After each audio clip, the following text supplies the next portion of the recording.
Hello Karnataka ಜನತೆಗೆ ನಿಮ್ಮ ಪ್ರೀತಿಯ ಮನೆ ಮಗಳು ಮಹಾಲಕ್ಷ್ಮಿ ಮಾಡುವ ನಮಸ್ಕಾರ. ವಿಷಯ ಏನಪ್ಪಾ ಅಂತಂದ್ರೆ, ಇವತ್ತು ಮಲ್ಲೇಶ್ವರಂ ನೇಚರ್ ಕ್ರಿಯೇಷನ್ ಅಲ್ಲಿ ಒಂದು ಅಮೇಜಿಂಗ್ ಆಗಿರುವಂತ ಒಂದು ಸಿನಿಮಾದ ಮಾತುಕತೆ ನಡೀತಾ ಇದೆ. ಆ ಸಿನಿಮಾದ ನಿರ್ದೇಶಕ, ಕಥಾನಾಯಕ ಹಾಗೂ ನಿರ್ಮಾಪಕಿ, ಕಥಾನಾಯಕಿ, ಖಳನಾಯಕಿ ನಮ್ ಜೊತೆಲಿದ್ದಾರೆ. ಹಾಗೆ ಸಹ ನಿರ್ದೇಶಕರಾದ ವೆಂಕಟೇಶ್ ಅವರು ಕೂಡ ನಮ್ ಜೊತೆಲಿದ್ದಾರೆ. ಅವ್ರ ಜೊತೆ ಮಾತಾಡೋಣ. ಇವತ್ತು ಯಾಕೆ ಈ ದೇವಸ್ಥಾನ ಸಿನಿಮಾನ ಮಾಡ್ಬೇಕು ಅಂತ ಅನ್ಕೊಂಡಿದ್ದಾರೆ, ಆದ್ರೆ ಹಿಂದೆ ಇರುವಂತ ರಹಸ್ಯ ಏನು, ಇದ್ರ ಸಿನಿಮಾದಲ್ಲಿ ಹೆಣ್ಣು ಮಕ್ಕಳಿಗೆ ಮೊದಲನೇ ಆದ್ಯತೆ ಕೊಡ್ತಾ ಇದ್ದಾರೆ. ಆ ಹೆಣ್ಣು ಮಕ್ಕಳ ಕತೆ ಯಾಕೆ ಈ ಸಿನಿಮಾಗೆ ದೇವಸ್ಥಾನ ಅಂತ ಹೆಸರಿಟ್ಟಿದ್ದಾರೆ, ಪ್ರತಿ ಒಂದು ಕೂಡ ನಿಮ್ಗೆ ಇವತ್ತು ಕ್ಲಾರಿಟಿ ಕೊಡ್ತಾ ಇದ್ದೀನಿ. ಆ ವಿಷಯವಾಗಿ ಮಾತಾಡೋದಕ್ಕೆ ಇವಾಗ ಮೊದಲನೇದಾಗಿ ಈ ಸಿನಿಮಾದ ಚಿತ್ರ ನಟಿಯಾದ ಕಲಾ ಮೇಡಮ್ ಅವರು ಮಾತಾಡ್ತಾರೆ. ಮೇಡಮ್ ನಮಸ್ಕಾರ. ಹೇಗಿದ್ದೀರಾ ಮ್ಯಾಮ್? ಚೆನ್ನಾಗಿದೆ.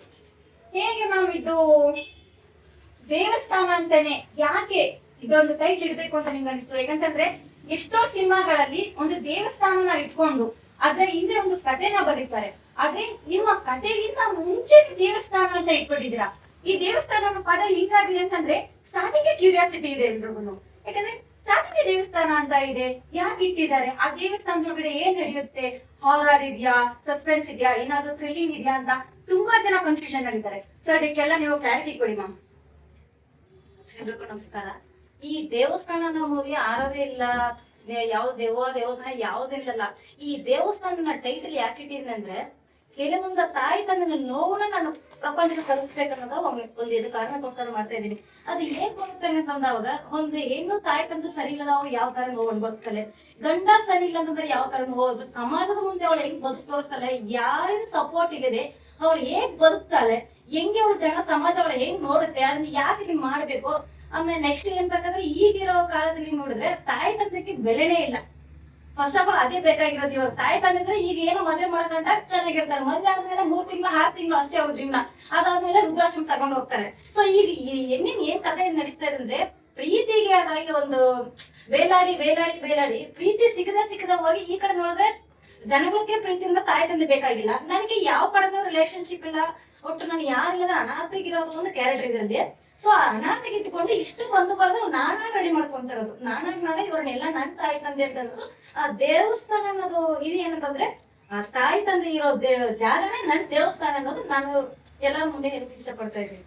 ಹಾಗಾದ್ರೆ ನಿಮ್ಮ ಮಾತಿನ ಪ್ರಕಾರ ಕುಟುಂಬದವರು ಕೊಡದೇ ಇರುವಂತ ಗೌರವ, ಕೊಡದೇ ಇರುವಂತ ಪ್ರೀತಿ, ಪ್ರತಿ ಒಂದು ನಿಮ್ಮ ದೇವಸ್ಥಾನ ಸಿನಿಮಾದ ಮುಖಾಂತರ ಇಡೀ ಪ್ರಪಂಚಕ್ಕೆ ತೋರ್ಸಕ್ಕೆ ಹೊರಟಿದ್ದೀರಾ. ಖಂಡಿತ ಒಳ್ಳೆಯದಾಗಿ ಮ್ಯಾಮ್. ಹಾಗೆ ಈ ದೇವಸ್ಥಾನ ಚಿತ್ರದ ಮುಖ್ಯ ನಾಯಕ ನಟಿಯಾಗಿ ನೀವು ಮಾಡ್ತಾ ಇದ್ದೀರಾ, ನಿಮ್ಗೆ ತುಂಬ ಹೃದಯದ ಧನ್ಯವಾದಗಳು. ಹಾಗೆ ಸಿನಿಮಾದ ಕೂಡ ಆಲ್ ದಿ ಬೆಸ್ಟ್. ಹಾಗೆ ನೀವು ಏನಂತಂದ್ರೆ ಅಂದ್ರೆ, ಎಷ್ಟೋ ಜನಕ್ಕೆ ಪ್ರೀತಿ ಇಲ್ಲ, ತಂದೆ ತಾಯಿಗಳಿಗೆ ಅವ್ರವ್ರ ಮನೇಲಿ ಸರಿಯಾಗಿ ನೋಡ್ಕೊಂತ ಇಲ್ಲ ಅಂತ ಹೇಳಿದ್ವಿ.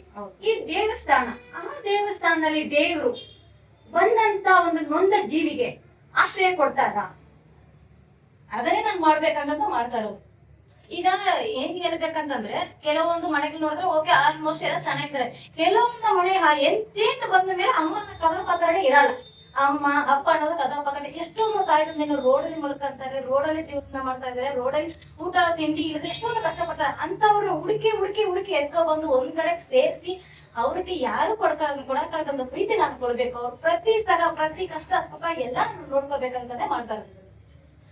ಒಳ್ಳೆದಾಗಿ ಮ್ಯಾಮ್. ನಿಮ್ಮ ಮಾತನ್ನ ಕೇಳ್ತಾ ಇದ್ರೆ ನಿಮ್ಮ ನಿಜ ಜೀವನದ ಅನುಭವನ ಈ ಕಥೆ ಮುಖಾಂತರ ತೋರಿಸ್ಬೇಕು ಅಂತ ಹೊರಟಿದ್ದೀರಾ. ಹಾಗೆ ಎಷ್ಟೋ ಜನ ಪ್ರೀತಿ ಇಲ್ದೇದವ್ರಿಗೆ ಈ ಸಿನಿಮಾನ ನೋಡಿ ಅವ್ರವ್ರ ಮಕ್ಕಳು, ಅವ್ರವ್ರ ತಂದೆ ತಾಯಿನ ಅಟ್ಲೀಸ್ಟ್ ಊಟ ತಿಂಡಿ ಕೊಡದೇ ಇರೋ ಪರವಾಗಿಲ್ಲ, ಬದುಕೋಕೆ ಒಂದು ಊಟ ಕೊಟ್ರು ಸಾಕು, ಅವ್ರ ಜೀವನ ಹೇಗೋ ನಡೆಯುತ್ತೆ. ಯಾರು ಕೂಡ ದೇವಸ್ಥಾನದಲ್ಲೋ ಅನಾಥಾಶ್ರಮದಲ್ಲೋ ಬಿಡಬಾರ್ದು ಅನ್ನೋ ಒಂದು ಕಾನ್ಸೆಪ್ಟ್ ನ ಇಟ್ಕೊಂಡು ಡೈರೆಕ್ಟ್ ಆಗಿ ದೇವಸ್ಥಾನ ಅಂತ ಟೈಟಲ್ ನ ಇಟ್ಟಿದ್ದಾರೆ. ಸೊ ಇದ್ರ ವಿಷಯವಾಗಿ ಈ ಸಿನಿಮಾದ ನಿರ್ದೇಶಕರಾದ ಚಿತ್ರಕಥೆ ನಿರ್ದೇಶಕರಾದ ಹಿರಿಯೂರು ಪಿಳ್ಳೇಗೌಡ ಅವರು ಮಾತಾಡ್ತಾರೆ. ಬನ್ನಿ ಮಾತಾಡ್ಸೋಣ. ಸರ್ ನಮಸ್ತೆ. ನಮಸ್ತೆ. ಹೇಗಿದ್ದೀರಾ ಸರ್? ಚೆನ್ನಾಗಿದೆ ಸರ್. ಈ ಸಿನಿಮಾಗೆ ದೇವಸ್ಥಾನ ಅಂತ ಹೆಸರಿಟ್ಟಿದ್ದಾರೆ. ಆ ದೇವಸ್ಥಾನದ ಸಂಪೂರ್ಣ ಮಾಹಿತಿನ ಈಗ ಕಲಾ ಮೇಡಮ್ ಅವ್ರು ಹೇಳಿದ್ದಾರೆ. ಇದ್ರ ಹಿಂದೆ ನೀವು ಕಥೆನ ಬರ್ದಿದ್ದೀರಾ.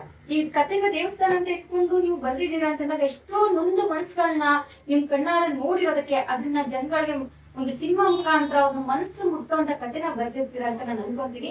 ಯಾಕಂದ್ರೆ ಸಿನಿಮಾ ಟೈಟಲ್ ಅಲ್ಲೇ ಇದೆ ದೇವಸ್ಥಾನ ಅಂತ. ನೊಂದ ಮನಸ್ಸಿಗೆ ಹೇಗೆ ಸರ್ ಈ ಸಿನಿಮಾ ಮುಖಾಂತರ ನೀವು ಹಾರ್ಟ್ ಟಚ್ ಮಾಡೋ ತರ ಪ್ರೆಸೆಂಟೇಷನ್ ಕೊಡ್ತೀರಾ? ಮೇಡಮ್, ಈಗ ನಮ್ಮ ನಿರ್ಮಾಪಕಿ ಮತ್ತೆ ನಾಯಕಿ ಆದಂತವ್ರು ಈ ಸಿನಿಮಾದ ಎಲ್ಲ ಹೈಲೈಟ್ಸ್ ಪಾಯಿಂಟ್ಸ್ ಅನ್ನ ಹೇಳ್ಬಿಟ್ಟಿದ್ದಾರೆ. ಸೊ ಹಾಗಾಗಿ ನಾನು ಏನ್ ಹೇಳ್ಬೇಕು ಅಂತೇಳಿ ಗೊತ್ತಾಗ್ತಾ ಇಲ್ಲ. ಆದ್ರೂ ಸಹ ದೇವಸ್ಥಾನ ಅಂತಂದ್ರೆ ಒಬ್ಬೊಬ್ರಿಗೆ ಒಂದೊಂದು ರೀತಿ ಅರ್ಥ ಆಗುತ್ತೆ. ಸಾಮಾನ್ಯವಾಗಿ ನಮಗೆ ದೇವಸ್ಥಾನ ಯಾವ್ದಪ್ಪ ಅಂದ್ರೆ ಮನೇನೇ ದೇವಸ್ಥಾನ, ತಂದೆ ತಾಯಿಗಳೇ ದೇವರು. ಸೊ ಮನೆಯಲ್ಲೇ ದೇವರುಗಳು ಇರ್ಬೇಕಾದ್ರೆ ನಾವು ಯಾಕೆ ದೇವಸ್ಥಾನಕ್ಕೆ ಹೋಗ್ಬೇಕು? ನಮ್ಮ ದೇವರುಗಳನ್ನ ನಾವು ಪೂಜಿಸಿದ್ರೆ ಎಲ್ಲನೂ ಮನೆಯಲ್ಲೇ ಸಿಗುತ್ತೆ. ನಮ್ಮ ದೇವರುಗಳು ತಂದೆ ತಾಯಿಗಳನ್ನ ನಾವು ಪ್ರೀತಿಸ್ಬಿಟ್ರೆ ಎಲ್ಲಾನು ಸಿಗುತ್ತೆ. ಅಂತಹ ದೇವರುಗಳನ್ನ ಈಗಿನ ಕಾಲದಲ್ಲಿ ಬೀದಿ ಪಾಲ್ ಮಾಡ್ತಾರೆ. ತಾವು ಮಕ್ಕಳು ಚೆನ್ನಾಗಿರ್ಬೇಕು ಅಂತೇಳಿ ತಂದೆ ತಾಯಿಗಳು ಎಷ್ಟೆಲ್ಲಾ ಕಷ್ಟ ಪಡ್ತಾರೆ. ಅವ್ರು ಒಂದ್ ಹಂತಕ್ಕೆ ಬರ್ತಾ ಇದ್ದಂಗೆನೆ ಆ ನಿಜವಾದ ತಂದೆ ತಾಯಿಗಳನ್ನ ಮರೆತು ಬಿಟ್ಟು ಎಲ್ಲೋ ಇರ್ತಕ್ಕಂಥ ದೇವಸ್ಥಾನಗಳಿಗೆ ಹೋಗಿ ನಮಸ್ಕಾರ ಮಾಡ್ತಾರೆ, ಪೂಜೆ ಮಾಡ್ತಾರೆ. ಸೊ ಇದು ಆಗ್ಬಾರ್ದು. ಸೊ ನಿಜವಾದ ದೇವ್ರು ಯಾರು, ನಿಜವಾದ ದೇವಸ್ಥಾನ ಯಾವುದು ಅಂತೇಳಿ ತೋರಿಸ್ಬೇಕು ಅಂತೇಳಿ ಈ ಸಿನಿಮಾ ಮುಖಾಂತರ ಹೊರಟಿದ್ದೀವಿ. ನೋಡೋಣ ನಮ್ಮ ಚಿತ್ರಕಥೆ ಮತ್ತೆ ಕ್ಷಮಿಸಿ, ಇನ್ನೇನು ಆಗಸ್ಟ್ ಅಲ್ಲಿ ಚಿತ್ರೀಕರಣ ಪ್ರಾರಂಭ ಆಗ್ತದೆ. ಎಲ್ಲ ತಯಾರಿಗಳು ನಡೆಸ್ತಾ ಇದ್ದಾರೆ ನಮ್ಮ ನಿರ್ಮಾಪಕಿಯವರು. ನೆಕ್ಸ್ಟ್ ನೋಡೋಣ. ಈಗಷ್ಟೇ ಪಿಳ್ಳೆಗೌಡ ಅವ್ರು ಹೇಳಿದ್ರು ಮನೆಯೇ ಮಂತ್ರಾಲಯ, ಮನೆಯೇ ಮೊದಲ ದೇವಸ್ಥಾನ ಅಂತ. ಆ ಮನೆಯೇ ಮೊದಲ ದೇವಸ್ಥಾನ ಆಗಿದ್ರೆ ಯಾಕೆ ಹೆತ್ತವರನ್ನ ಮಕ್ಕಳು ವರ್ಗಾಗ್ತಾ ಇರ್ತಾರೆ? ಹೆತ್ತವರು ಕೂಡ ದೇವ್ರ ಸಮಾನನೇ ಅಲ್ವಾ? ಆ ದೇವ್ರ ಸಮಾನದಲ್ಲಿ ಇರುವಂತವ್ರು ಯಾಕೆ ದೇವಸ್ಥಾನಕ್ಕೆ ಬರ್ತಾರೆ? ಯಾಕೆ ಬಿಟ್ಟು ಹೋಗ್ತಾರೆ? ಮನೇಲಿ ಇರ್ಬೋದಲ್ವಾ? ಹೇಳ್ತಾರೆ ಮನೆಯೇ ಮಂತ್ರಾಲಯ, ಮನೆಯೇ ಮೊದಲ ಪಾಠಶಾಲೆ, ಮನೆಯೇ ದೇವಸ್ಥಾನ ಅಂತ. ಆ ದೇವಸ್ಥಾನ ತುಂಬಾ ದಿನ ಇರೋದಿಲ್ಲ. ಹಾಗೆ ಅಲ್ಲಿ ಪೂಜಿಸುವಂತ ಭಕ್ತರು ಕೂಡ ತುಂಬಾ ದಿನ ಪ್ರೀತಿ, ವಿಶ್ವಾಸ, ಗೌರವ ಏನೂ ತೋರ್ಸಲ್ಲ. ಅಷ್ಟು ಇರುವಾಗ ಮನೇಲೆ ದೇವ್ರನ್ನ ಇಟ್ಕೊಂಡು ಅವ್ರನ್ನ ಎಲ್ಲ ಒಂದು ಹೊರಗೆ ಆಗ್ತಾರೆ ಅಂತಂದ್ರೆ ಅವ್ರಿಗೆ ಎಷ್ಟು ಕಠೋರವಾದ ಮನ್ಸಿರುತ್ತೋ ನಮಗ್ ಗೊತ್ತಿಲ್ಲ. ಆದ್ರೆ ಈ ಒಂದು ಸಿನಿಮಾದಲ್ಲಿ ಮನೇಲಿರುವಂತ ದೇವ್ರನ್ನ ಬಿಟ್ಟು ಎಲ್ಲೋ ದೂರದಲ್ಲಿರೋ ಗುಡಿಲಿರೋ ದೇವ್ರನ್ನ ಪೂಜೆ ಮಾಡಕ್ಕೆ ಅಂತ ಹೋಗ್ತಾರೆ. ಮನೇಲಿರೋ ದೇವ್ರನ್ನ ಕಣ್ಬಿಟ್ಟು ನೋಡದೆ ಇರೋ ನಿಮ್ಗೆ ಎಲ್ಲೋ ದೂರದಲ್ಲಿರೋ ದೇವ್ರು ಕಣ್ಬಿಟ್ಟು ನೋಡ್ತಾರೆ ಅನ್ನೋದು ತಪ್ಪು. ಈ ಎಷ್ಟೋ ಸಂದರ್ಭಗಳನ್ನ ಅರಿತು ಕುರಿತು ಅದ್ರ ಜೊತೆ ಬೆರೆತು ಸಮಾಜದ ಆಗು ಹೋಗುಗಳ ಬಗ್ಗೆ, ಅದ್ರ ನಿವಾರಣೆ ಹೇಗ್ ಮಾಡ್ಬೇಕು, ಜನಗಳಿಗೆ ಮನ್ಸು ಮುಟ್ಟೋ ರೀತಿ ಹೇಗ್ ಹೇಳ್ಬೇಕು ಅನ್ನೋದನ್ನ ಈ ಸಿನಿಮಾದಲ್ಲಿ ತೋರಿಸ್ಬೇಕು ಅನ್ನೋ ಪಿಳ್ಳೆಗೌಡರು ಅವರ ಆಸೆ, ಕನಸು. ಹೇಳೋದಕ್ ಮನ್ಸಾಗ್ತಾ ಇಲ್ಲ. ಯಾಕಂತಂದ್ರೆ ಇದು ಒಂದು ಸಿನಿಮಾ ಅಲ್ಲ, ಮನಸ್ಸು ಮುಟ್ಟೋ ಒಂದು ಆತ್ಮಸ್ಥೈರ್ಯ, ಎಷ್ಟೋ ನೊಂದ ಮನಸ್ಸುಗಳ ಕತೆ. ಇದನ್ನ ಇಟ್ಕೊಂಡು ಅವರು ಸಿನಿಮಾ ಮಾಡ್ತಾ ಇದ್ದಾರೆ. ಈ ಸಿನಿಮಾಗೆ ಒಳ್ಳೇದಾಗಿ ಅಂತ ತಾಯಿ ಚಾಮುಂಡೇಶ್ವರಿ ಹತ್ರ ಬೇಡ್ಕೊತೀನಿ ಸರ್. ಹಾಗೇನೆ ನೀವು ಒಂದು ಮಾತು ಹೇಳಿದ್ರಿ, ಮನೇಲಿರುವಂತ ದೇವರುಗಳನ್ನ ಬೀದಿಲಿ ಇರ್ತಾರೆ ಅಂತ. ಆ ದೇವ್ರ ಬಗ್ಗೆ ಅವ್ರಿಗೆ ಅರಿವು ಮೂಡ್ಬೇಕು ಅಂತಂದ್ರೆ ನೀವು ಈ ಸಿನಿಮಾದಲ್ಲಿ ಯಾವ್ದಾದ್ರು ಒಂದು ಮೇನ್ ರೀಸನ್ ಇಟ್ಕೊಂಡಿದ್ರ ಸರ್? ಯಾಕಂತಂದ್ರೆ ಆಲ್ಮೋಸ್ಟ್ ನಾವು ಹೋಗ್ಬಿಟ್ಟು ನಿಮ್ಮ ಅಪ್ಪ ಅಮ್ಮನಿಗೆ ಇರ್ಬೇಡ ಅಪ್ಪ, ಅವ್ರು ದೇವ್ರ ಸಮಾನ ಅಂತ ನಾವು ಹೇಳಿದ್ರೆ ಯಾರು ಕೇಳಲ್ಲ. ಅದನ್ನ ಅವ್ರ ಮನ್ಸಿಗೆ ಮುಟ್ಟೋ ತರ ಮಾಡ್ಬೇಕು ಅಂತಂದ್ರೆ ಅದನ್ನ ಅವ್ರು ಹೇಗೆ ಅರಿವು ಮಾಡ್ತಾರೆ ಸರ್ ಇದರಲ್ಲಿ? ನಿಜಕ್ಕೂ ತುಂಬಾ ಒಳ್ಳೆ ಪ್ರಶ್ನೆ ಕೇಳಿದ್ರಿ ಮೇಡಮ್. ಇವತ್ತಿನ ದಿನಮಾನಗಳಲ್ಲಿ ಚೆನ್ನಾಗಿ ಓದಿಸ್ತಾರೆ ತಂದೆ ತಾಯಿ. ಓದಿಸೋದೇನಕ್ಕೆ? ನಾಳೆ ದಿನ ನನ್ನ ಮಕ್ಕಳು ನನಗೆ ಆಶ್ರಯ ಆಗ್ತಾರೆ, ನನ್ನ ಮಕ್ಕಳು ನಮ್ಮನ್ನ ಚೆನ್ನಾಗಿ ಸಾಕ್ತಾರೆ ಅನ್ನುವಂತ ಉದ್ದೇಶದಿಂದ ಮಕ್ಕಳನ್ನ ಓದಿಸ್ತಾರೆ. ಆದ್ರೆ ಇವತ್ತು ದುಡ್ಡಿನ ಹಿಂದೆ ಎಲ್ಲರೂ ಬೀಳ್ತಾ ಇದ್ದಾರೆ, ಪ್ರೀತಿ ವಿಶ್ವಾಸದ ಹಿಂದೆ ಯಾರು ಬೀಳ್ತಾ ಇಲ್ಲ.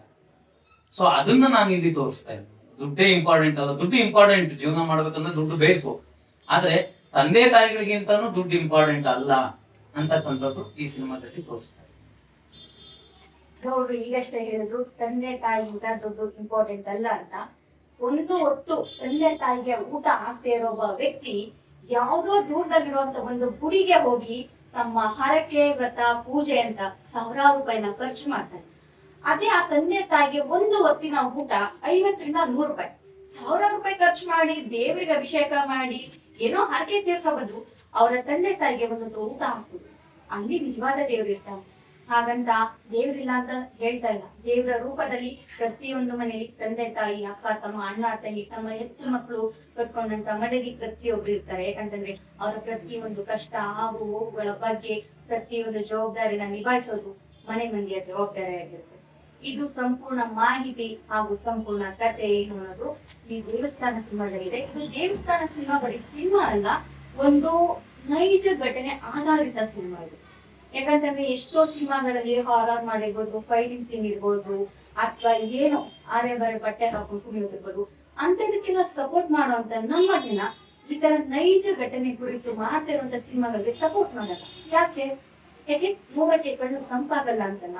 ಕಣ್ಣು ತಂಪಾಗೋದು ಬೇಡ, ಮನಸ್ಸಿಂದ ಅಲ್ಲಿ ಏನ್ ನಡೀತಾ ಇದೆ, ಅವ್ರಿಗೆ ಪ್ರಪಂಚದಲ್ಲಿ ಏನ್ ನಡೀತಾ ಇದೆ ಅದನ್ನ ತೋರಿಸ್ತಾ ಇದ್ದಾರೆ.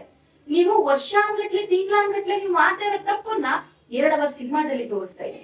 ಆ 2 ಅವರ್ ಸಿನಿಮಾ ನೀವು ಏನ್ ಮಾಡ್ತಾ ಇದ್ರ ತಪ್ಪು, ನಿಮ್ಮ ಮನೇಲಿ ಹೇಗ್ ನಡ್ಕೋತಿದ್ರ, ನಿಮ್ಗೆ ಏನ್ ತಪ್ಪಾಗ್ತಾ ಇದೆ, ಮುಂದೆ ನೀವ್ ಏನ್ ಮಾಡ್ಬೇಕು, ಏನ್ ಮಾಡಕ್ ಹೊರಟಿದ್ದೀರಾ, ಏನ್ ಮಾಡ್ಬಾರ್ದು, ಪ್ರತಿಯೊಂದು ಕೂಡ ಈ ಸಿನಿಮಾದಲ್ಲಿದೆ. ಅದನ್ನ ದಯವಿಟ್ಟು ಮನ್ಸಾರೆ ಆರಾಧಿಸಿ ಅರಸಿ ನಿಮ್ಮ ಜೀವನಕ್ಕೆ ಅಳವಡಿಸ್ಕೊಳ್ಳಿ. ಮೇಡಮ್, ಈ ವಿಷಯವಾಗಿ ಈಗ ನೀವು ದೇವಸ್ಥಾನ ಅಂತ ಹೇಳಿದ್ದೀರಾ, ಆ ದೇವಸ್ಥಾನದಲ್ಲಿ ನಾನು ಕೇಳಬಾರ್ದು, ಈಗ ದೇವ್ರು ಅಂತ ಅಂದ್ಮೇಲೆ ಇದು ಗಂಡು ದೇವಸ್ಥಾನನ ಹೆಣ್ಮಗು ದೇವಸ್ಥಾನನ ಅಂತ. ಯಾಕಂದ್ರೆ ಒಂದು ಹೆಣ್ಮಗು ದೇವಸ್ಥಾನ ಅಂತಂದಾಗ ಒಂದು ಹೆಣ್ಣು ಮುಟ್ಟಾದಂತ ಸಮಯದಲ್ಲೂ ಕೂಡ ಹೆಣ್ಣ ದೇವಸ್ಥಾನಕ್ಕೆ ಹೋಗ್ಬೋದು ಅಂತ ಹೇಳ್ತಾರೆ, ಅದೇ ಗಂಡು ದೇವಸ್ಥಾನಕ್ಕೆ ಹೋಗ್ಬಾರ್ದು ಅಂತ ಹೇಳ್ತಾರೆ. ಇಲ್ಲಿ ಯಾವ ದೇವಸ್ಥಾನದ ಆಧಾರಿತವಾಗಿ ನೀವು ಚಿತ್ರ ಮಾಡ್ತಾ ಇದೀರ ಅಂತ ನಾನು ಕೇಳಲ್ಲ.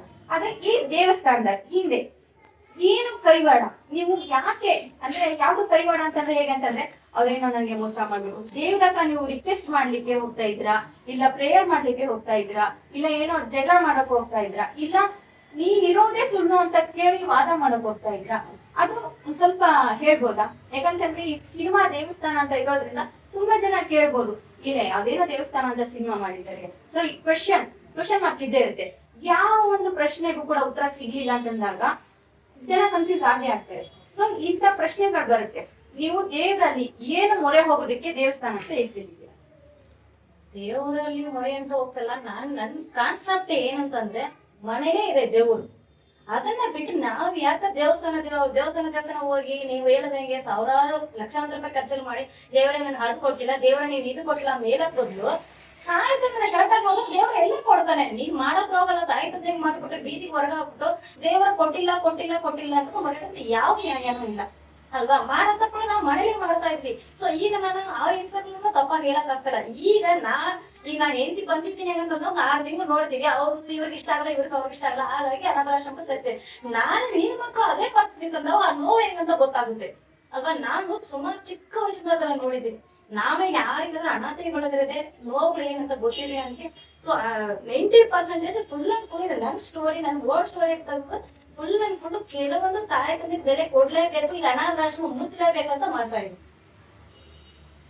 ಇದೊಂದು ಮಾಹಿತಿ ಅವರು ಕೊಟ್ಟಂತ ಏನ್ ವಿಷಯ ಅಂತಂದ್ರೆ, ಎಷ್ಟೋ ಅನಾಥಾಶ್ರಮ, ಎಷ್ಟೋ ವೃದ್ಧಾಶ್ರಮ ಇದನ್ನ ಮುಚ್ಚಬೇಕು ಅನ್ನೋ ಒಂದು ಕಾನ್ಸೆಪ್ಟ್ ಇದೆ ಅವರಲ್ಲಿ. ಯಾಕಂತಂದ್ರೆ ಇವತ್ತು ನಮ್ಮನ್ನ ಯಾವ ಜಾಗಕ್ಕೆ ನಮ್ಮ ಮನೆಯವರು ಕಳಿಸ್ತಾರೋ ನಾವು ನಾಳೆ ದಿನ ಅದೇ ಜಾಗದಲ್ಲಿ ಇರ್ತೀವಿ. ಕರ್ಮ ರಿಟರ್ನ್ ಅನ್ನೋದು ಇದಕ್ಕೇನೆ. ನೊಂದ ಹೆಣ್ಣು ಮನಸ್ಸಿನ ಕತೆ ನೈಜವಾಗಿರೋದ್ರಿಂದ ಇದನ್ನೇ ಇಟ್ಕೊಂಡು ಮಾಡ್ತಾ ಇದೀವಿ. ಯಾಕಂದ್ರೆ ಎಷ್ಟೋ ಮನೇಲೂ ಕೂಡ ಇದು ನಡೀತಾ ಇದೆ. ಆದ್ರೆ ಅದನ್ನ ಅಕ್ಕಪಕ್ಕದ ಮನೆ ಹತ್ರನೂ ಶೇರ್ ಮಾಡಕ್ಕಾಗಲ್ಲ. ಯಾಕಂದ್ರೆ ಗಂಡ ಸರಿ ಇರಲ್ಲ, ಅತ್ತೆ ಮಾವ ಸರಿ ಇರಲ್ಲ, ಎಷ್ಟೋ ಹೆಣ್ಮಕ್ಳಿಗೆ ಅಪ್ಪ ಅಮ್ಮನೇ ಸರಿ ಇರಲ್ಲ. ಹಾಗಂತ ಎಲ್ಲಾ ಅಪ್ಪ ಅಮ್ಮನೂ ಒಳ್ಳೆಯವರು ಅಲ್ಲ, ಎಲ್ಲಾ ಅಪ್ಪ ಅಮ್ಮನೂ ಕೆಟ್ಟವರು ಅಲ್ಲ. ಆದ್ರೆ ಈ ಸಿನಿಮಾದಲ್ಲಿ ಮುಖ್ಯವಾಗಿ ತಿಳ್ಕೊಬೇಕಾಗಿರೋದು ಏನಂತಂದ್ರೆ, ನಾವು ಮಾಡೋ ಕೆಲಸದಲ್ಲಿ ನಮ್ಮ ದೈವನ ಕಾಣ್ಬೇಕು, ನಮ್ ಕೈಲಿ ಎಷ್ಟು ಸಾಧ್ಯನೋ ಅಷ್ಟು ಒಳ್ಳೇದನ್ನ ಮಾಡ್ಬೇಕು. ಇದನ್ನೇ ಈ ಸಿನಿಮಾದಲ್ಲಿ ತೋರಿಸ್ತಾ ಇರೋದು. ಯಾಕಂದ್ರೆ ನಾವು ಯಾರಿಗೆ ಏನು ಬಯಸ್ತೀವೋ ಅದು ನಮ್ಗೆ ಮತ್ತೆ ಬರ್ತದೆ. ನಿಜ ಹೇಳ್ಬೇಕಂತಂದ್ರೆ ಆಕ್ಚುಲಿ ಇದು ನಿಮ್ಮ ನೈಜ ಘಟನೆ ಅಂತ ನಂಗೆ ಗೊತ್ತಾಯ್ತು. ಹಾಗಾಗಿ ನಿಮ್ದೊಂದೇ ಕತೆ ಅಂತ ಅಲ್ಲ, ಇವತ್ತಿಗೆ ನಾನ್ ಮಾತಾಡ್ತಾ ಕೂತಿದ್ದೀನಿ. ನಿಮ್ಮ ಜೀವನದ ಅರ್ಧ ಭಾಗ ನನ್ನ ಜೀವನದಲ್ಲಿ ಇರ್ಬೋದು, ಎಷ್ಟೋ ಹೆಣ್ಮಕ್ಳ ಜೀವನದಲ್ಲೂ ಇರ್ಬೋದು. ಈ ಹೆಣ್ಣು ಮಕ್ಳ ಜೀವನದ ಒಂದು ಭಾಗನ ಹೇಗೆ ಸರ್ ನೀವು ಕತೆ ಮಾಡ್ಬೇಕು ಅಂತ ಹೊರಟ್ರಿ? ನಿಮ್ ಮನ್ಸಿಗೆ ಹೇಗ್ ಅನಿಸ್ತು ಅದನ್ನ? ಯಾಕಂದ್ರೆ ಎಷ್ಟೋ ಜನ ನೋಡಿದಾಗ ಒಂದೇ ಹೆಣ್ಮಕ್ಳನ್ನ ನೋಡಿದಾಗ ಅಲ್ಲೇ ಬರೋನೇ ಇಷ್ಟು ಅಂತ ನೆಗ್ಲೆಕ್ಟ್ ಮಾಡಿ ಹೋಗ್ತಾರೆ. ಆದ್ರೆ ನೀವು ಅದನ್ನೇ ಒಂದು ಕತೆ ತಗೊಂಡು ಎಷ್ಟೋ ಹೆಣ್ಣು ಮಕ್ಕಳಿಗೆ ಮನ ಮುಟ್ಟುವಂತ ಒಂದು ಕತೆ ಮಾಡ್ಬೇಕು, ಆಕೆಗೆ ಅವಳದೇ ಆದ ಒಂದು ಸ್ಥಾನಮಾನವನ್ನ ಕೊಡ್ಬೇಕು ಅಂತ ನಿಮ್ ಮನ್ಸಿಗೆ ಹೇಗ್ ಅನಿಸ್ತದೆ ಸರ್? ಇದು ಬಹಳ ಒಳ್ಳೆ ಪ್ರಶ್ನೆ. ನನಗೆ ಕೆಲವರು ಒಂದ್ಸರಿ ಫೋನ್ ಮಾಡ್ತಾರೆ, ಅವರ ಜೀವನದಲ್ಲಿ ಕೆಲವೊಂದು ಘಟನೆಗಳನ್ನ ಹೇಳ್ತು ಅಂತಾರೆ ನನ್ನ ಜೊತೆ. ನನ್ನ ಕಣ್ಣಲ್ಲೇ ನೀರು ಬರುತ್ತೆ. ಹಿಂಗೆಲ್ಲ ಇದೆಯಾ ಸಮಾಜ? ನಾವು ಆ ಸಮಾಜ ನಾವು ನೋಡಿಲ್ಲ, ಬೇರೆಯವ್ರ ಹತ್ರ ಕೇಳಿ ನಾವು ಯಾಕೆಂದ್ರೆ ನಮ್ಮ ಪರಿಸ್ಥಿತಿ ಬೇರೆ ತರ ಇರ್ತದೆ, ಅವ್ರ ಪರಿಸ್ಥಿತಿ ಬೇರೆ ತರ ಇರ್ತದೆ, ನಿಮ್ ಪರಿಸ್ಥಿತಿ ಬೇರೆ ತರ ಇರ್ತದೆ.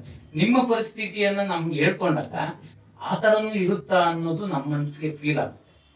ಸೊ ಆಗ ಅದನ್ನ ನಾನು ಯಾಕೆ ಅಂತ ಒಂದು ಘಟನೆಗಳು ಸಾಕಷ್ಟು ಜನ ಹೆಣ್ಣುಮಕ್ಕಳ ಜೀವನಗಳಲ್ಲಿ ನಡೀತಾ ಇರ್ತದೆ, ನಮ್ಗೆ ಗೊತ್ತಿರಲ್ಲ ಅಥವಾ ಗೊತ್ತಿದ್ರು ನಾವು ಕೆಲವರು ಹೇಳ್ಕೊಳಲ್ಲ. ಸೊ ಅದನ್ನ ನಾವು ಸರಿಯಾದ ಮಾರ್ಗದಲ್ಲಿ ಜನಕ್ಕೆ ತಿಳಿಸಿದಾಗ ಅವ್ರು ಕೆಲವೊಬ್ರು ಬದಲಾವಣೆ ಆಗ್ಬಹುದು ಅಂತಕ್ಕಂಥ ಉದ್ದೇಶದಿಂದ ಈ ತರ ಒಂದು ಸಿನಿಮಾ ಮಾಡಿದ್ರೆ ಸಮಾಜಕ್ಕೆ ಒಂದು ಒಳ್ಳೆ ಮೆಸೇಜ್ ಕೊಟ್ಟಂಗ ಆಗುತ್ತೆ, ಸಮಾಜನ ಬದಲಾವಣೆ ಮಾಡಬಹುದು ಅಂತಕ್ಕಂಥ ಉದ್ದೇಶ ಇಟ್ಕೊಂಡು ನಾನು ಅವ್ರಿಗೆ ಹೇಳ್ತೀನಿ, ಮೇಡಮ್ ಒಂದು ಕೆಲಸ ಮಾಡೋಣ, ಇದನ್ನೇ ಒಂದು ಸ್ಟೋರಿ ಮಾಡೋಣ, ನೀವೇನಾದ್ರೂ ನಿರ್ಮಾಪಕರಾಗಿ ನೀವು ಬಂಡವಾಳ ಹೂಡ್ತೀರಾ ಅಂತ ಕೇಳಿದೆ. ಅವಾಗ ಖಂಡಿತ ಸರ್, ಅದು ಏನೇ ಆಗಲಿ ಸಿನಿಮಾ ಸ್ಟಾರ್ಟ್ ಮಾಡಿ ಕಂಪ್ಲೀಟ್ ಮಾಡಿ ಸಿನಿಮಾನ ರಿಲೀಸ್ ಮಾಡೋಣ, ನಾನು 100% ಮಾಡ್ತೀನಿ. ಇದರಿಂದ ಈ ಸಿನಿಮಾದಿಂದ ಸಾಕಷ್ಟು ಜನರ ಬದುಕಲ್ಲಿ ಏನೋ ಒಂದು ಸಂದೇಶಗಳು ಸಾರ್ದಂಗಾಗ್ತದೆ. ಇದರಿಂದ ಈ ಸಿನಿಮಾದಿಂದ 1000 ಜನ ಬದಲಾವಣೆ ಆಗೋದು ಬೇಡ, ಒಬ್ರು ಅಥವಾ ಇಬ್ಬರು ಬದಲಾವಣೆ ಆಗ್ಲಿ ಈ ಸಿನಿಮಾಗ ಒಂದು ಅರ್ಥ ಸಿಗುತ್ತೆ ಅಂತೇಳಿ ಹೇಳಿದ್ರು. ಅದಕ್ಕೋಸ್ಕರ ಅವರ ಜೀವನದ ಒಂದು ಅಂಶಗಳನ್ನೇ ಇಟ್ಕೊಂಡು ಇನ್ನೊಂದ್ ಸ್ವಲ್ಪ ಕ್ರಿಯೇಟ್ ಮಾಡಿ ಈ ಕಥೆನ ಮಾಡೋದಕ್ಕೆ ಇವರೇ ಪ್ರೋತ್ಸಾಹದಾಯಕರು, ಪ್ರೇರಣಾದಾಯಕರು ಆಗಿದ್ರು ಅಂತೇಳಿ ಹೇಳೋದಕ್ಕೆ ಇಷ್ಟ. ತುಂಬಾ ಚೆನ್ನಾಗಿ ಹೇಳಿದ್ರಿ ಸರ್. ಇವಾಗ ಅವರು ನಿಮ್ಗೆ ಯಾವಾಗ ಒಂದ್ಸಲ ಕರೆ ಮಾಡ್ತಾರೆ, ಅವರ ಜೀವನದ ಎಷ್ಟೋ ಕಹಿ ಸತ್ಯಗಳನ್ನ ನಿಮ್ಮ ಹತ್ರ ಹೇಳ್ಕೊತಾರೆ. ಆ ಹೇಳ್ಕೊಂಡಂತ ವ್ಯಕ್ತಿ ನೀವ್ ಆದಾಗ ಅವರಲ್ಲಿರುವಂತ ಒಂದು ಒಳ್ಳೇದು ಕೆಟ್ಟದನ್ನ ನಿಮ್ಗೆ ಯೋಚನೆ ಮಾಡ್ದೇನೆ, ಆಕೆ ಕೆಟ್ಟವಳು ಒಳ್ಳೆಯವಳು ಅದ್ರ ಬಗ್ಗೆ ನೀವು ತಿಳ್ಕೊಳ್ದೇನೆ, ಆಕೆಯಲ್ಲಿ ಇರುವಂತ ಕಷ್ಟ, ಒಳ್ಪಟ್ಟಿರುವಂತ ನೋವಿಗೆ ನೀವು ಸ್ಪಂದಿಸಿ ಇದನ್ನ ಜನಕ್ಕೆ ಮನಮುಟ್ಟೋ ತರ ಸಿನಿಮಾ ಮಾಡ್ಬೇಕು ಅಂತ ನೀವ್ ಅನ್ಕೊಂಡಿದ್ದೀರಾ. ಯಾಕಂದ್ರೆ ಈಗಿನ ಪ್ರಪಂಚದಲ್ಲಿ ಹೆಣ್ಮಕ್ಳು ಹೆಂಗೆ ಅಂತಂದ್ರೆ ಅವ್ರು ಹಾಕೋ ಬಟ್ಟೆಯಿಂದ ಹಿಡಿದು ಪ್ರತಿ ಒಂದನ್ನು ಕೂಡ ಮೈನಸ್ ಪಾಯಿಂಟ್ ಮಾಡ್ತಾನೆ ಇರ್ತಾರೆ. ಆದ್ರೆ ಅವಳು ಎಷ್ಟೇ ಕೆಟ್ಟವಳಿರ್ಲಿ, ಎಷ್ಟೇ ಒಳ್ಳೆಯವಳಿರ್ಲಿ, ಅವಳನ್ನ ಕೆಟ್ಟವಳು ಅಂತ ಹೇಳುವಷ್ಟು ನಾವ್ ಯಾರು ಒಳ್ಳೆಯವರಲ್ಲ. ಈಗ ಓಕೆ, ಅವಳೊಬ್ರು ಕೆಟ್ಟವ್ರು ಇರ್ಬೋದು, ನಾನು ಒಬ್ಳು ಕೆಟ್ಟವಳು ಇರ್ಬೋದು, ಬಟ್ ನನ್ನನ್ನ ಕೆಟ್ಟವಳು ಅಂತ ಹೇಳೋ ಅಧಿಕಾರ ಯಾರಿಗೂ ಇಲ್ಲ. ಯಾಕಂತಂದ್ರೆ ಅವ್ರ ಜೀವನನ ಅವರೇ ನಡೆಸ್ತಾ ಇರ್ತಾರೆ. ಈಗ ನನ್ನ ಜೀವನನ ಯಾರೋ ಒಬ್ರು ನಡೆಸ್ತಾ ಇದಾರೆ ಅಂದಾಗ ಆ ವ್ಯಕ್ತಿಗೆ ಮಾತ್ರ ಅವಕಾಶ ಇರುತ್ತೆ ನೀನ್ ಕೆಟ್ಟವಳು, ನೀನ್ ಸರಿ ಇಲ್ಲ ಅಂತ ಹೇಳಿಕ್ಕೆ. ಒಂದು ಹುಡುಗಿ ಒಂದು ಮನೆಯ ಜವಾಬ್ದಾರಿ, ಮಕ್ಕಳ ಜವಾಬ್ದಾರಿ, ಪ್ರತಿ ಒಂದು ಸಂಸಾರದ ತಾಪತ್ರೆಯಲ್ಲಿ ನೊಂದು ಬೆಂದು ಪ್ರತಿ ಒಂದನ್ನು ನಿಭಾಯಿಸುವಾಗ ಆಕೆನ ಹೇಗೆ ನೀವು ಕೆಟ್ಟವ್ರು ಅಂತ ಅಂತೀರಾ? ಅದನ್ನ ನೀವು ಆಕೆನ ಕೆಟ್ಟವಳು ಅಂತ ಅನ್ಕೊಳ್ದೇನೆ, ಮೇಡಮ್ ನಿಮ್ಮ ಕಥೆನ ಕುರಿತು ನಾವು ಸಿನಿಮಾ ಮಾಡೋಣ, ನಿಮ್ಮ ಕತೆ ಎಷ್ಟೋ ಹೆಣ್ಮಕ್ಳು ಜೀವನಕ್ಕೆ ಸ್ಫೂರ್ತಿ ಆಗುತ್ತೆ ಅಂತ ನೀವು ಒಳ್ಳೆ ಮನಸ್ಸಿಂದ ಅನ್ಕೊಂಡಿಲ್ಲ, ನಿಮ್ಗೆ ತುಂಬ ಹೃದಯದ ಧನ್ಯವಾದಗಳು ಸರ್. ಯಾಕಂದ್ರೆ ನಿಮ್ಮ ಜಾಗದಲ್ಲಿ ಬೇರೆ ಯಾವ ಗಂಡಸಿದ್ರು ಕೂಡ ಈಕೆ ಕಥೆನ ಕೇಳಿದಾಗ ಹೌದಾ ಸರಿ ಆಯ್ತು ಏನೋ ಕೆಟ್ಟದಾಗ ಮಾತಾಡ್ತಾರೆ, ಆದ್ರೆ ಆ ನೋವಲ್ಲೂ ಕೂಡ ಆಕೆ ತಪ್ಪಲ್ಲೂ ಕೂಡ ನೀವು ಸರಿ ಮಾಡಿ ಇದನ್ನ ಸಿನಿಮಾ ಮುಖಾಂತರ ನೀವು ಹೆಣ್ಮಕ್ಳು ತೋರಿಸ್ತಾ ಇದ್ರ. ತುಂಬಾನೇ ಇಷ್ಟ ಆಯ್ತು ಸರ್ ನಿಮ್ಮನ್ನ. ಹಾಗೆ ಮೇಡಮ್, ನಿಮ್ಗೆ ನಿಮ್ಮ ಜೀವನದಲ್ಲಿ ನೈಜವಾಗಿ ನಡೆದ ಘಟನೆ ಅಂತ ಹೇಳಿದ್ರು, ಈ ನೈಜವಾಗಿ ನಡೆಯುವಂತ ಸಮಯದಲ್ಲಿ ನಿಮ್ಗೆ ಸಹಾಯವಾಗಿ ಯಾರು ಇರಲಿಲ್ಲ? ಯಾರು ಇಲ್ಲ, ನನಗೆ ನಾನೇ, ಯಾರು ಇಲ್ಲ, ನನಗೆ ನಾನೇ ಇರ್ಬೋದು. 1000 ಜನ ಇದ್ರು ಇವಾಗ ನನ್ ಕೈ ಮಾತ್ರ ನನ್ನ ಸ್ವಂತ ಆಗುತ್ತೆ. ಬೇರೊಬ್ರು ಬಂದು ನಾನು ಕಣ್ಣೀರ್ ಬಂದ್ರೆ ಯಾರು ನನ್ ಕೈ ಕಣ್ಣೀರ್ ಹೊಸಕ್ಕೆ ಯಾರು ಬಂದಿಲ್ಲ, ಇಲ್ಲಿ ಗಂಟನ ಬಂದಿಲ್ಲ, ಇದ್ರ ಮೇಲೆ ಬರ್ಬೇಕಾಗಿಲ್ಲ, ಬರೋದು ಇಲ್ಲ. ಓಕೆ, ಇವ್ ಯಾರು ಬಂದಿಲ್ಲ ಅಂತ ಹೇಳಿದ್ರು, ಸಿನಿಮಾ ಮಾಡ್ತಾ ಇದ್ರು, ಒಳ್ಳೇದಾಗ್ಲಿ. ಹಾಗೆ ನನ್ನ ವೈಯಕ್ತಿಕವಾಗಿ ಒಂದು ಮಾತು ಕೇಳ್ತೀನಿ, ನಿಮ್ಗೆ ತಪ್ಪು ತಿಳ್ಕೊಳ್ಳೋಣ ಅಂತಂದ್ರೆ, ನಿಮ್ಮ ಬಗ್ಗೆ ತಪ್ಪಾಗಿ ಮಾತಾಡುವಂತವ್ರು, ನಿಮ್ಮ ಕ್ಯಾರೆಕ್ಟರ್ ಬಗ್ಗೆ ಮಾತಾಡುವಂತವ್ರಿಗೆ ಹೊಡೆಯೋದಾದ್ರೆ ಒಂದೇ ಮಾತ ಹೇಗೆ ಹೊಡಿತೀರ? ಅವ್ರ ಮುಂದೆ ಚೆನ್ನಾಗಿ ಬೆಳಕು ತೋರಿಸ್ತಾರೆ ಅಷ್ಟೇ. Simple answer.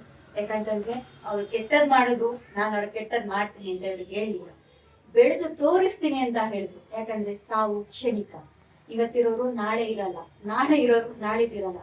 ಆದ್ರೆ ಅವ್ರು ಯಾರೋ ನಮಗ್ ಕೆಟ್ಟದ್ ಮಾಡಿದ್ರು, ಅವ್ರಿಗೂ ಕೂಡ ನಾನು ಕೆಟ್ಟದ್ ಮಾಡ್ತೀನಿ ಅನ್ನೋದು ಬಾಳೆ ಬರ್ಲಿಲ್ಲ. ಕೆಟ್ಟದ್ ಮಾಡೋರು ಮುಂದೆ ನಾನು ಬದುಕಿ ತೋರಿಸ್ತೀನಿ ಅಂತ ಹೇಳಿದ್ರು. ಇದೇ ಒಂದು ಹೆಣ್ಣಿನ ಹಠ ಛಲ. ಆಕೆ ಒಳ್ಳೆಯವರಿಗೆ ಕೆಟ್ಟವರಿಗೆ ನಾವು ಆಕೆಗೆ ಸಪೋರ್ಟ್ ಮಾಡಲಿಲ್ಲ ಅಂತ ಅವ್ರ ಬಗ್ಗೆ ಮಾತಾಡೋ ಯಾವ ಅಧಿಕಾರನೂ ಕೂಡ ನಮ್ಗಿರಲ್ಲ. ಹಾಗೆ